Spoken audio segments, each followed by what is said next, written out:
Roy Hunters. Roy Hunters. O podcast de marketing do InfoMoney. Meu arroba é Ricardo M. Domingues e a minha expectativa para hoje é ensinar ou apontar caminhos para o marqueteiro navegar melhor em crise.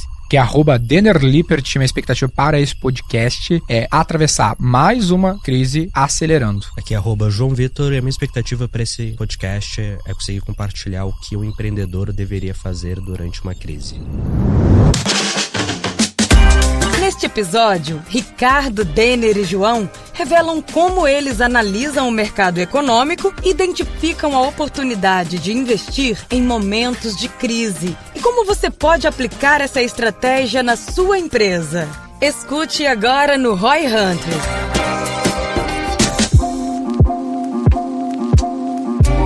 Fala galera, estamos aqui gravado para você no Roy Hunters, então todos os Roy Hunters que estão nos ouvindo, estamos aqui João Vitor e Domingues, para falar o seguinte, sobre esse bear market, sobre o dinheiro estar acabando aí para as startups, para o mercado em si, um cenário mais inflacionário do que a gente tem visto nos últimos bons anos, e a gente quer trazer os reflexos disso para todo o Roy Hunter que está nos ouvindo aí, que impactos vai ter para nós? O que vocês pensam? Caos. Guerra, literalmente. Derruba a mídia, não gasta mais.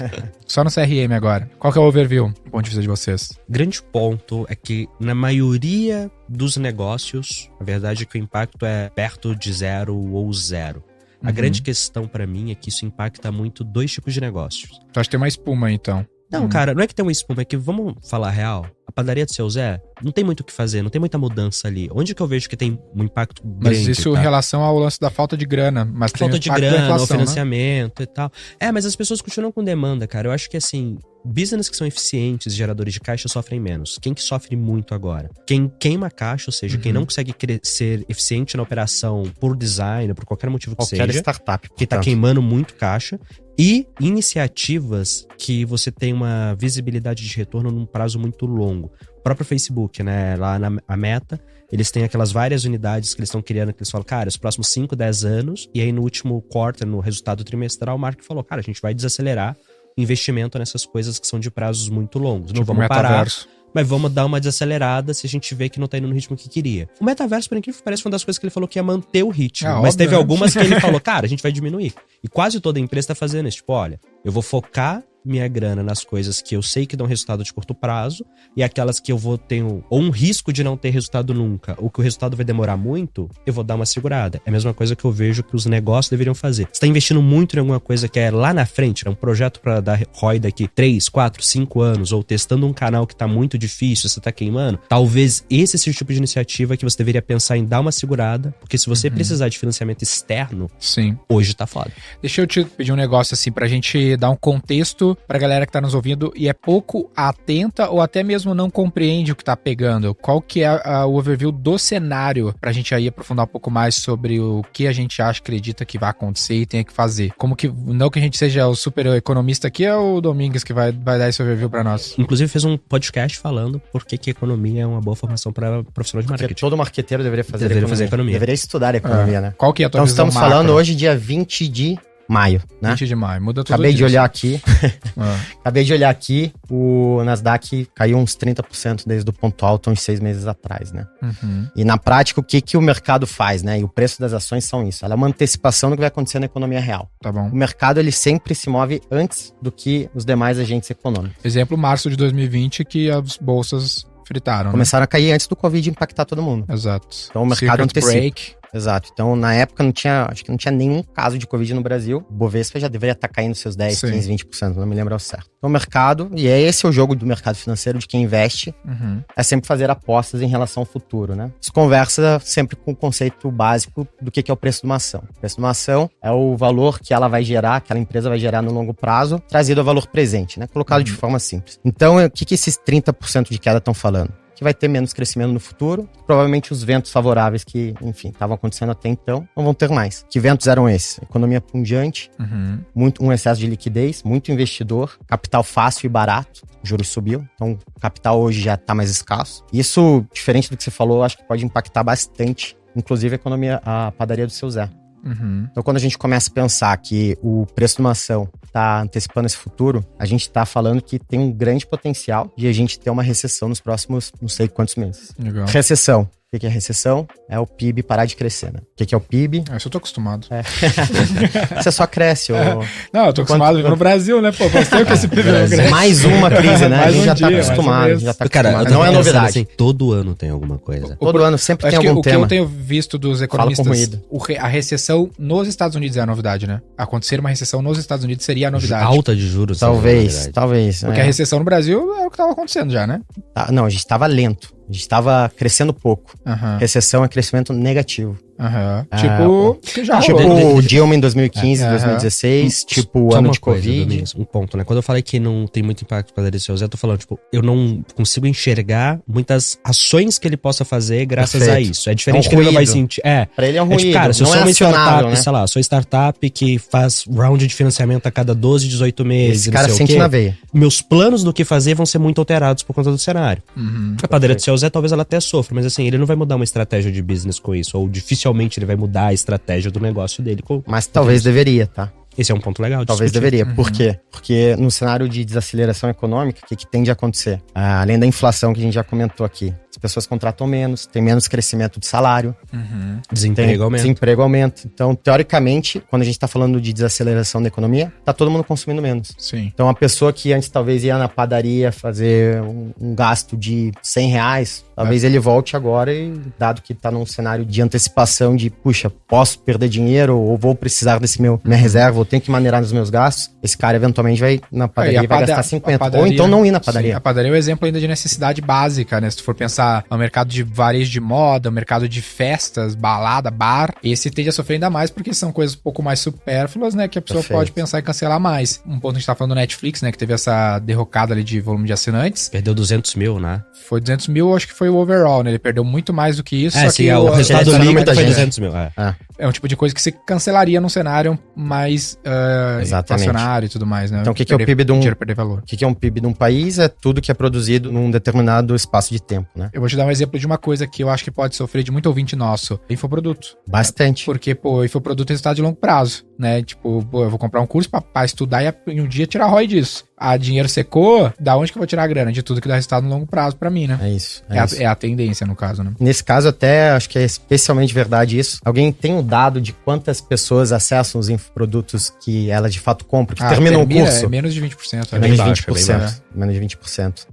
E acho que... termina menos de 10, se eu não me engano, cara. Pelo menos de 20, tava certo. Isso é pior aí. Daqui no G4 a gente fez um puta trabalho pra chegar a 15% de conclusão. E eu lembro que o pessoal da Hotmart falou que, cara, era exceção pra caralho 15%, e a gente ficava inconformado que o número era baixo. Qual que é o ticket? Online, ticket médio entre R$1.200 e R$1.500, velho, no online ali. No presencial todo mundo finaliza, né? Porque é 3 dias você tá lá fisicamente. Esse é o valor da educação em loco, né? Então isso é muito interessante. Eu acho que todo mundo que tá escutando aqui, fazendo uma autoanálise, provavelmente vai se ligar, puta, quantos cursos eu comprei e não terminei. Acontece muito. Até acho que esse é um dos motivos que me levam a crer que o mercado de infoproduto vai desacelerar. Acho que é um boom. Todo mundo vai ter esse clique. A margem tá muito esticada, né? Muito esticada. E acho que todo mundo vai ver, puxa, cara, mas eu terminei meus infoprodutos. Eu terminei os cursos que eu comprei.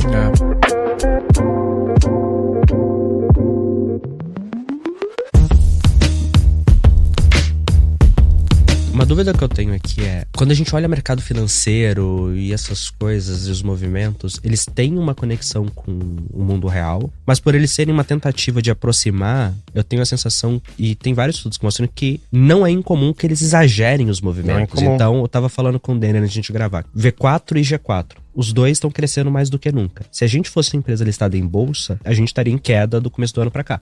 Eu tenho certeza que as ações hoje estariam cotadas no preço menor do que elas estavam no começo do ano. Igual a XP. Tá muito melhor hoje do que na época do IPO e tá valendo menos. Perfeito. Talvez elas devessem valer menos. Mas será que elas deveriam valer tão a menos? Essa é uma preocupação. Cara, dá para responder isso de diversas formas. Uma delas é que o preço de uma ação é sempre um cenário probabilístico. É um valor esperado. É literal uma média. Então você pensa diversos cenários, cenários. Você deveria atribuir uma probabilidade para cada um desses cenários. E a média de tudo isso aí deveria dar o preço esperado, né?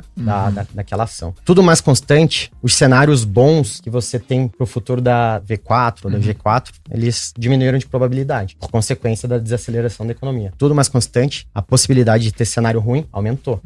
Então, a ponderação probabilística do futuro, da trajetória de ambas as empresas está pior hoje do que estava um mês atrás, pensando em probabilidade. Então, pensando nisso, sim, deveria valer menos. Mas esse é só um lado só uma parte da resposta. Então, o quanto de exagero você acha que tem? É que é a minha segunda parte da resposta. Bastante. E aí a gente tem que se colocar no lugar dos agentes econômicos, né? Que é quem forma o preço no final do dia. Todo dia tem gente comprando e vendendo ação. Quem são essas pessoas? São os traders, são os fundos, tesourarias, investidor, pessoa física também. Esse cara, ele mexe com um volume muito grande de dinheiro. É um ser humano ali. E ele tem uma aversão a risco, como qualquer pessoa. Qual que é o incentivo dele? O incentivo dele é de panicar. Porque o cenário dele perder dinheiro, ele é muito ruim. Então, a pressão vendedora, que é a queda dos preços das ações, nada mais é do que todos esses agentes atuando junto, cético com o futuro, comprando menos. E no cenário de ações e tudo mais, tu tem também os investimentos de menor risco, pagando preços muito maiores que quase que não justificam você entra no custo de oportunidade, né? Cara, eu posso colocar renda fixa 12,75 que tá agora ao ano, assim, tranquilinho, sem fazer nada, deixa lá. Se eu acredito que o Brasil não vai quebrar, o governo me paga o valor no final, ou eu posso assumir um risco de execução da empresa, de mudanças de leis, tudo isso investindo na renda variável, ou ter toda a dor de cabeça do planeta e investir no meu próprio negócio. O que eu prefiro? E por que isso tem relação total com o Roy Hunter aqui? Porque o investidor, você que está alocando recurso, né, no seu negócio, ou você que está assessorando alguém que aloca recurso, está numa área de marketing, a decisão é a mesma de alocar recurso ou numa ação, ou na renda fixa, ou no próprio negócio através de mídias digitais, o que for. Ou contratação de pessoas, ou vou alugar um espaço maior. Qual que é a lógica de uma empresa pagar dividendos? Não tenho nada internamente que eu possa fazer com esse dinheiro. É isso. Que vai me dar mais retorno do que alocar esse recurso. Do que alocar isso, dar esse... Tipo, eu acho que eu vou ter um retorno menor do que dando esse dinheiro pro meu investidor. Que vai pegar e aplicar na renda fixa e vai ter melhor resultado. Ou em qualquer outra coisa, né? Tipo, você é Ambev, você gera tanto caixa, mas tanto caixa, mas tanto caixa, que já na sua escala você quer remunerar o teu acionista. Você vai provavelmente ter mais dinheiro, você fazendo alguma coisa numa escala menor. De crescimento que entrega um bom upside. E talvez, só que essa avenida, ela não é... Esse trade-off não é só interno. A empresa parou de crescer tanto. Às vezes as outras opções externas cresceram mais do que a própria empresa, que é um pouco do cenário de agora. Perfeito. Qual que é seu ROI numa campanha de marketing já? Eu consigo, sei lá, 20% de retorno líquido sobre o meu investimento. Você vai lá quando a renda fixa era 3%, você fala, cara, 20% é incrível.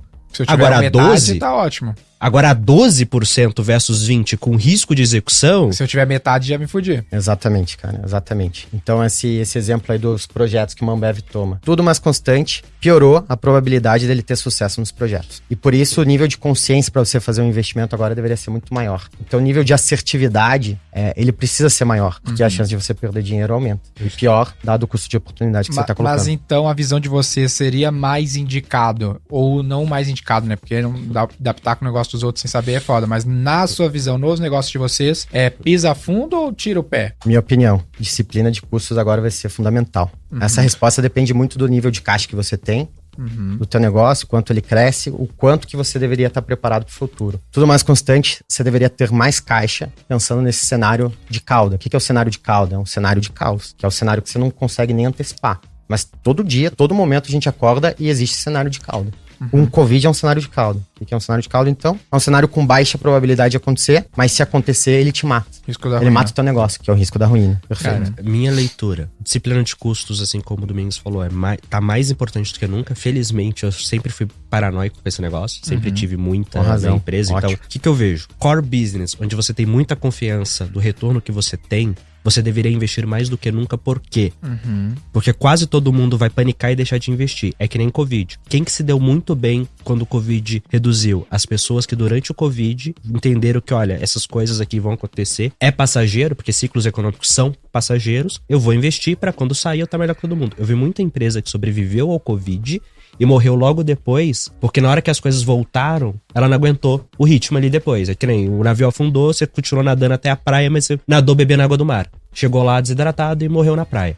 Então, assim, quem tem condições de caixa e muita confiança no core business que tá fazendo, eu acho que deveria sim, Ótimo, com a ótimo boa ponto. disciplina de custos, investir. Agora, projetos, você não tem tanta certeza, aqueles famosos apostas, isso eu diria que a maioria das pessoas deveria dar uma segurada ali e falar, não é o tempo de apostar. É melhor você ter dinheiro no caixa Legal. e não usar do que o contrário. Que volta no primeiro ponto que tu trouxe ali. Então é uma iniciativa nova que eu nem sei o que esperar. Talvez essa vale segurar. Mas ao mesmo tempo, das coisas que eu já faço, e às vezes as pessoas menos agressivas, com mais aversão a risco, vão tirar o pé nas coisas clássicas. Dá um exemplo, lá na época do Covid, a gente tem um cliente que é do mercado de turismo. Aí todo mundo tirou o pé das coisas clássicas, de mídia, por exemplo. E ele meteu o pé fundo porque ele começou a comprar tudo mais barato. Por exemplo, Out of Home, em aeroporto. E ele cresceu demais e estabeleceu um monte de canal que a galera tinha tirado o pé, o preço baixou demais e ele comprou muito mais barato do que seria antes. Ele tinha caixa pra fazer isso em algo que ele já conhecia. Talvez seja um cenário interessante, né? Pois é, olhando agora Porque passado, o preço baixa a partir do momento que a galera tem mais medo também. agora o benefício de você saber o futuro, né? Olhando pra trás é mais fácil.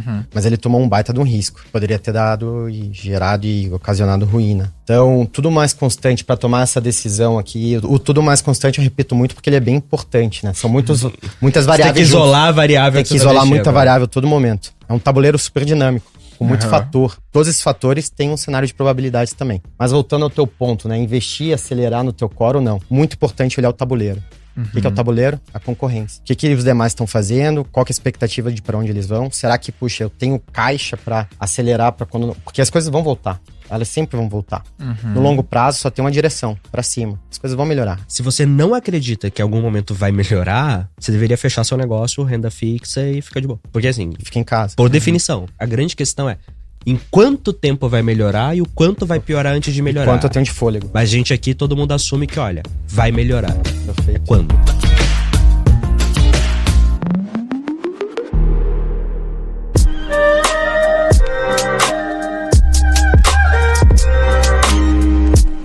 Eu tava lendo aquele novo livro do Ray Dalio lá, que ele fala sobre ciclos econômicos, que tem muito a ver com isso, que ele meio que prevê, vamos dizer assim, que o ciclo do Império Americano estaria mais próximo do fim comparado às tendências dos outros impérios que tiveram. A moral do livro é que ele compara que todos os impérios que ao longo da história da humanidade existiram, eles tiveram um ciclo parecido de dominação, estagnação e derrocada, e que segue uma linha padrão, e que estaria próximo desse ciclo da era que a gente vive aí do Império Americano. Como vocês veem isso? Bem amplo, né? Será que é algo preocupante ou meio que... Foda-se. A gente já tá sentindo isso com o advento da China, né? Impacta vários setores, né? Importação, né? Produção. Mas a China não há um contexto muito diferente do passado, num mundo muito mais globalizado, onde a China depende muito mais do mundo, porque quem compra da China é o mundo, né? Perfeito. Quem produz na China é muito americano. Fala bem na real, assim, João, não gasto muita energia com isso. Já gastei muito. É ruído. Já gastei muito, mas assim, falo, cara, agora não é mais os Estados Unidos, é a China. Tipo, no fim do dia, beleza. Mas em vez de vender curso americano, dando no Brasil, em vez de vender curso pra americano, eu vou vender pro chinês, vou dar um jeito e vou ir. Tipo, eu sempre tento me ater muito às coisas que estão sob o meu controle, me preparo pra impactos externos. Então, cara, o que pode acontecer? Mudança de juros, mudança de fluxo, não sei o quê. Tipo, Facebook, canal de marketing que eu uso, piorar por alguma coisa, essas paradas, beleza? Se não tá no meu controle, se eu não tenho uma ação imediata pra fazer, eu não gasto energia. Tipo, agora a potência mundial não é mais Estados Unidos, é a China. O que eu, João, vou fazer? Eu concordo. Isso é ruído pra maioria dos nossos ouvintes. Acho que é um tema que talvez deveria entrar na pauta, muito talvez de grandes empresas que se mexem... Empresa global, muita operação cross-border, Exato. Interessante. Então, o que deveria tomar share de atenção das pessoas, né? Uma parte da atenção aqui dos nossos ouvintes. Cara, a inflação de CAC. Né? Isso deveria. Competição. Outra coisa, fonte de financiamento também, cara. Tipo assim, qualquer um que se financie com qualquer coisa além do dinheiro do cliente vai sentir. Isso é fato, porque vai ajustar as taxas agora.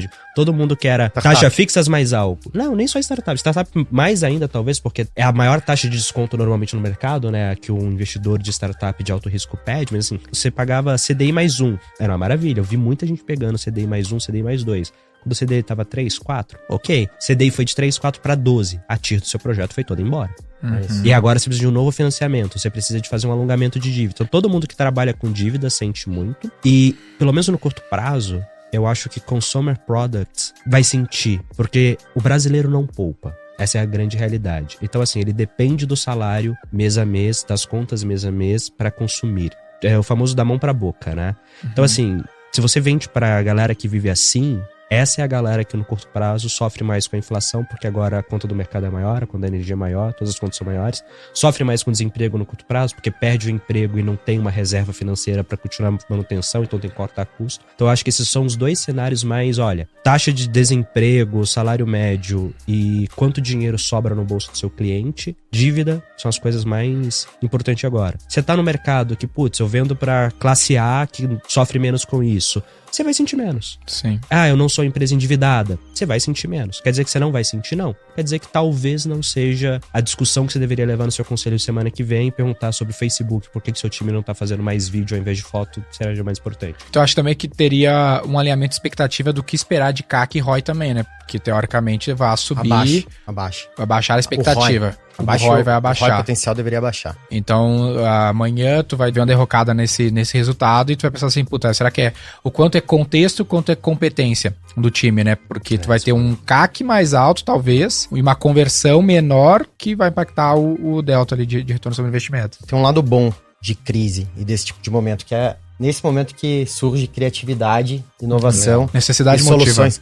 E soluções não convencionais para o teu problema. Então, por exemplo, uma empresa que conta muito com CAC, crescimento de base para gerar resultado. Esse cara vai começar a olhar mais para CRM.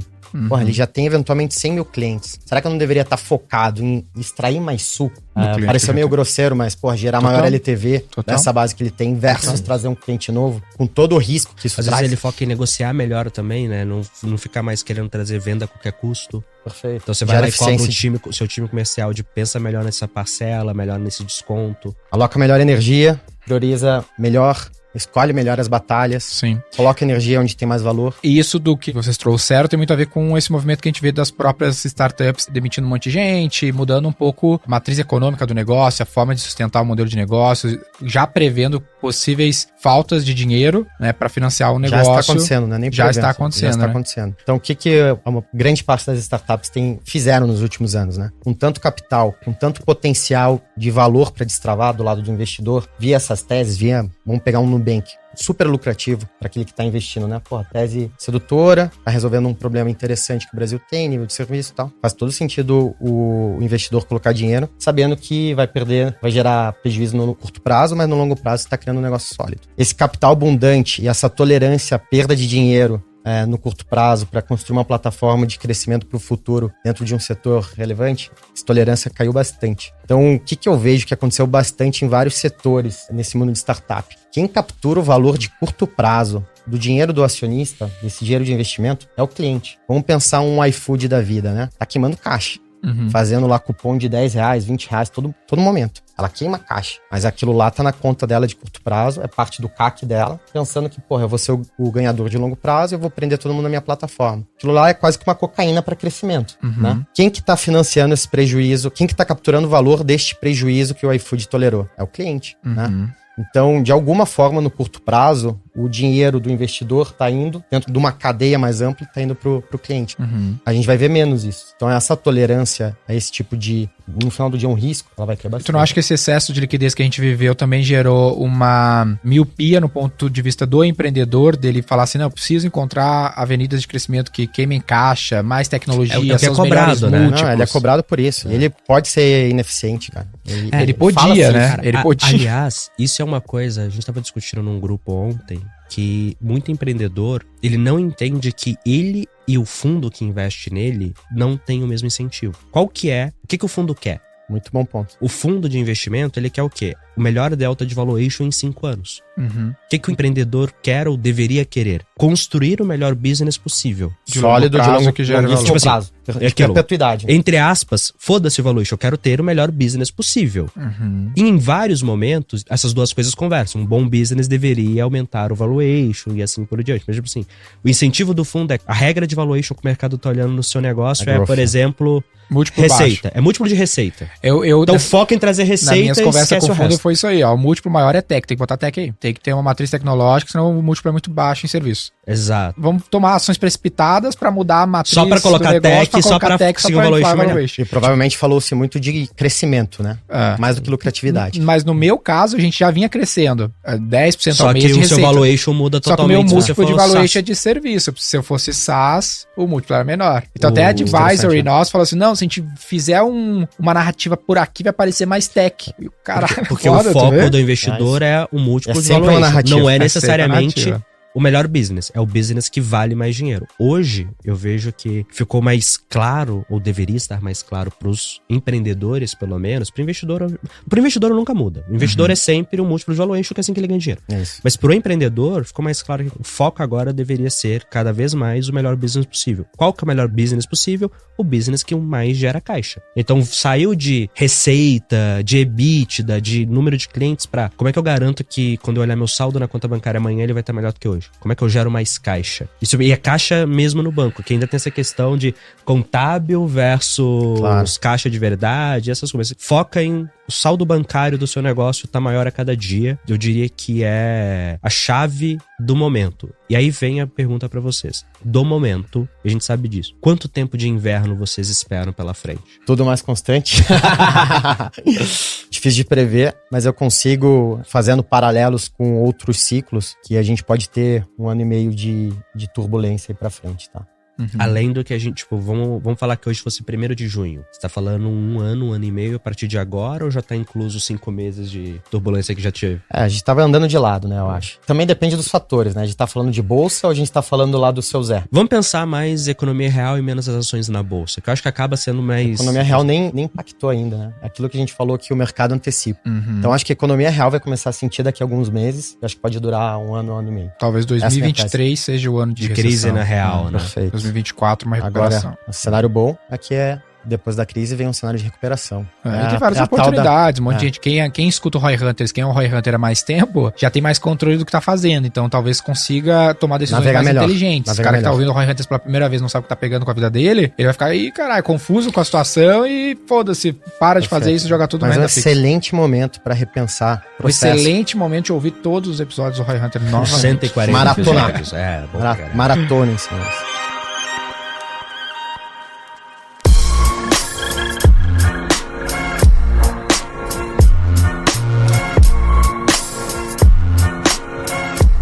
O que vocês acham assim de ação mais... Vamos pensar aqui em 3 cenários que eu acho que são os mais comuns. O dono de um negócio, majoritariamente quem nos ouve aqui, ou é um negócio que tem algum tipo de presença digital ou que quer ter, o que esse cara pode fazer?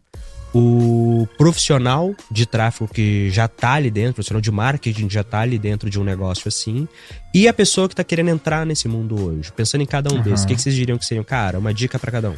O que eu vejo assim que eu fiz ao longo da vida e que foi bom, não que seja o único, mas que foi interessante, que talvez agora tenha muito valor, até na conversa que eu tava tendo ontem com a galera de fundo, é criar maneiras que o cliente te financie, não que tu precise do dinheiro do investidor. A minha jogada, e talvez tenha sido assim no caso da XP, que demorou muito tempo também para captar dinheiro no mercado. Primeiro eu me financio com o dinheiro do cliente, gerando valor rápido, que ele vai me pagar por isso, eu vou construir meu negócio com base nisso. E o dinheiro do mercado investidor tem que ser para novas avenidas de crescimento, para coisas que vão me acelerar, me ganhar tempo, mas não que eu preciso disso para o negócio existir, como muitas empresas fizeram esse caminho, deram certo ou deram errado e tudo mais. Porque nesse modelo ele até me leva a um cenário com menos capital disponível que me faz tomar decisões mais inteligentes. Dá 2 exemplos aqui, ó, tipo o WeWork lá, quando captou um monte de dinheiro, começou a jogar dinheiro pro alto. Normalmente toma decisões mais erradas, porque pensa, o cara tem $4 bilhões em caixa. O cara vai contratar o Black Eyed Peas para tocar no happy hour da firma que vai custar $50 milhões,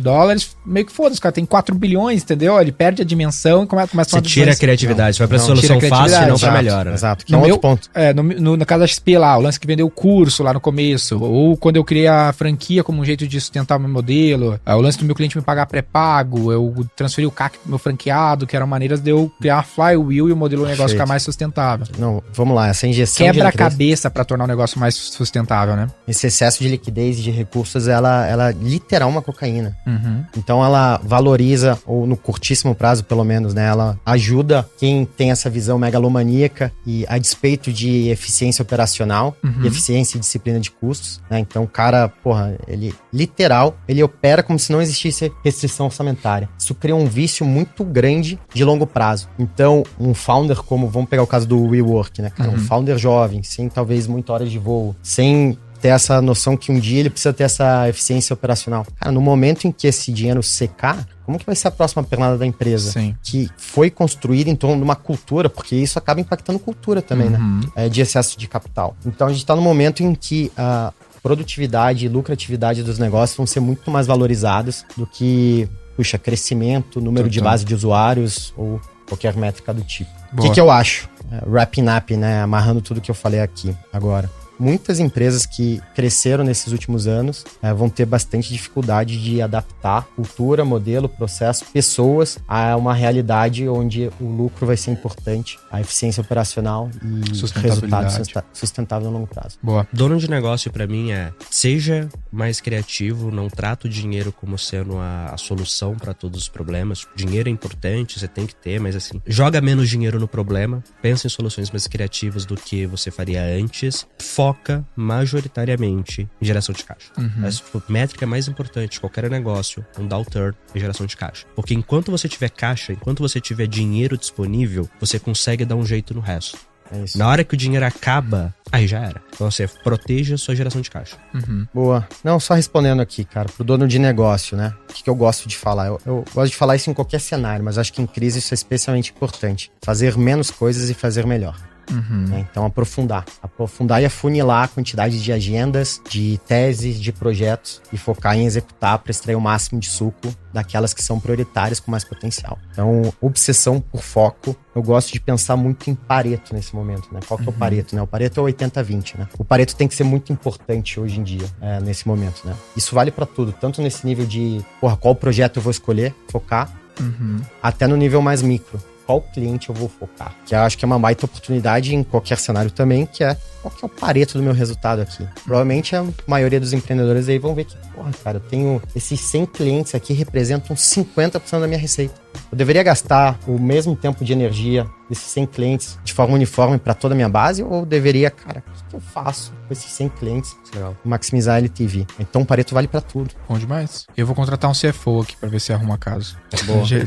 Mandem CFOs que estão escutando aí, mandem currículo. Mandem directs.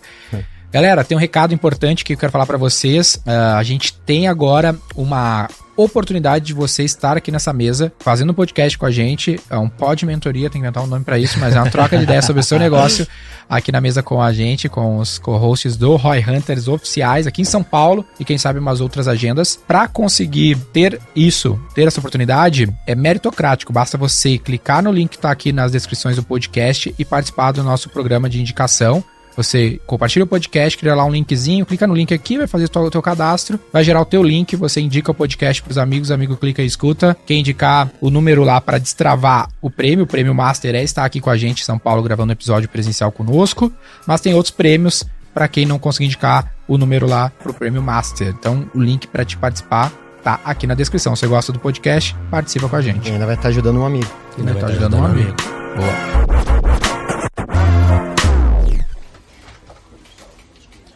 Nome do episódio, então? Vamos lá. A gente tinha falado sobre... Crise ou oportunidade. Você tinha falado do fim do dinheiro fácil? Fim do dinheiro fácil, né? O lance do inverno. Mas acho que pensando em marketing não é vai tão ficar muito atrativo. distante, né? Crise no marketing digital? É que eu não sei se não... Não sei, cara, eu sou muito ruim de nome. Crise no marketing digital não parece ruim, não, porque crise é um nome que a gente vai um termo que vai aparecer bastante na mídia, né? Acho que é isso, cara. Crise no marketing digital é legal. Pode ser. Boa. Siga o Roy Hunters no youtube.com/Roy Hunters e no Instagram pelo @Roy Hunter Oficial e faça parte do nosso grupo do Telegram com conteúdos exclusivos.